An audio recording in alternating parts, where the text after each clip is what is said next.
Hey everyone, this is Steven, and welcome to another episode from My Expat Life on the Where Else Philippines channel.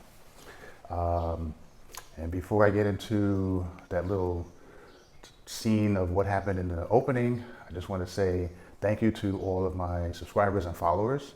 I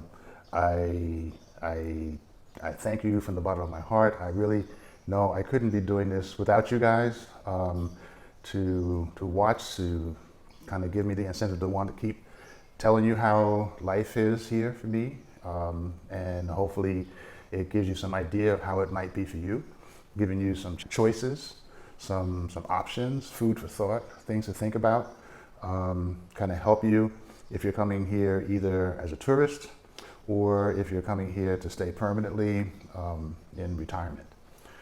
So I thank you guys. I welcome all you new viewers. And if you like what you hear, don't forget to hit that, like and subscribe button. And, keep coming back. And I will give you, hopefully, some good stuff. I do want to do one bit of housekeeping, though. I must mention that in the bottom of the screen, it should be facing you in the right corner underneath. There's a little arrow pointing down. If you click on that, it opens up and it will show a description of the video. Whenever I mention that there is information in the description, emails, phone numbers, contact details, whatever, it's there that you find it. I've had a lot of people say, how do I contact, PRA, what do I do? Who do I call? If I say it's something is there, that's where I mean for you guys to look. Don't click on the thing that says, install some new program. It's just a arrow button without the stem pointing down. Click on that, opens up, click on it again, it'll close. Okay? That's my housekeeping. So, hope that helps. And as I said, we're seeing the influx of travel from people wanting to come to the Philippines. They're coming, slowly, but coming. I'm sure beaches are starting to fill up, Boracay and El Nido and all these fantastic places. It's also the start of summer, so that means Filipinos are traveling too. The restrictions are loose here, so locals are traveling. I don't think there's going to be a clash between locals and foreigners that want to come, but people are coming. And as long as you have all the proper documentation, you'll get in. If you're vaccinated, you shouldn't have to worry about being quarantined. If you're not, then you will have to do some sort of quarantine. You just have to prove it.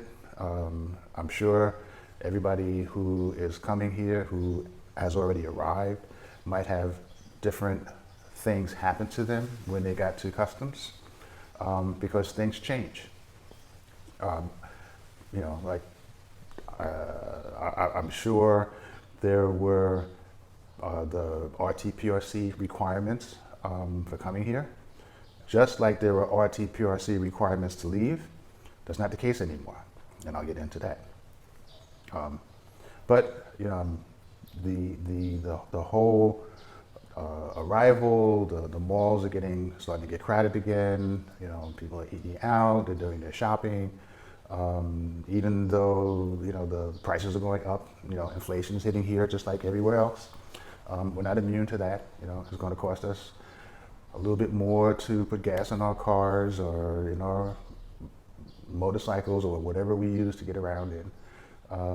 The price of food may go up a little bit. It may cost a little bit more to eat out. But again, if you can afford it, then we'll go out. And we met with subscriber Fred B again with his girlfriend. My girlfriend met them, this time around. We had a nice meal. We walked around a bit. Fred is making his plans. He's watching his budget to make sure that he's not doing crazy stuff with his money. I think his next stop is going to be Cebu. And perhaps, some other places that he wants to check out before he decides where it is that he wants to stay. Since he is here to stay and not just on vacation. So again, I'm wishing him well because he seems to be thinking things through and not working on impulse. So keep it in mind. Perhaps in the future, I'll get some feedback from him that he'll share with you, or not. And, so that brings me kind of back to this whole opening sequence that you saw. Yes, I am sitting in the airline office because I'm realizing that this is probably a good time for me to make my own reservation to go back to the US, go back to New York, so I can see my family, my mom, my sisters, my kids, my grandchildren, some friends that I haven't seen in quite a few years now, catch up with them, let them ask me questions, I can ask them questions, and then when they get tired of me, get out. I have also the necessity to get a couple of documents apostilled still.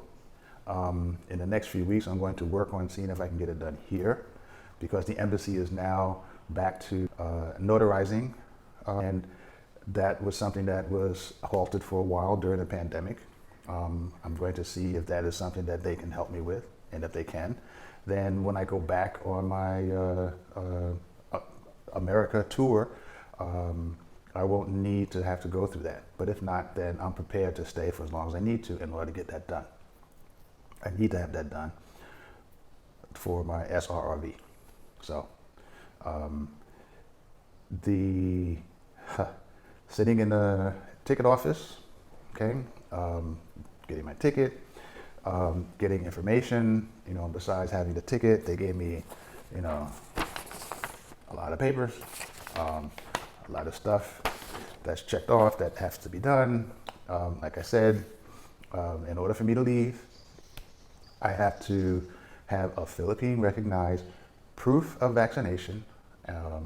I already went through the Department of Health for the Philippines online system to get my vaccination certificate. It shows I have both shots, it shows I have the booster, it shows the dates, it shows what I took, it's got my passport information. So that's my proof of vaccination. As I said, it used to be the RT-PCR test that you needed to take. Now I can do that or the swab antigen test. As long as it's done one day before I get on the plane and it's negative, no issues. I also found out that if I'm positive, then I can change my flight, so I won't lose that money. It's good to know. In addition to test, I have to get some US CDC forms downloaded and signed when I get to present for getting to the airport.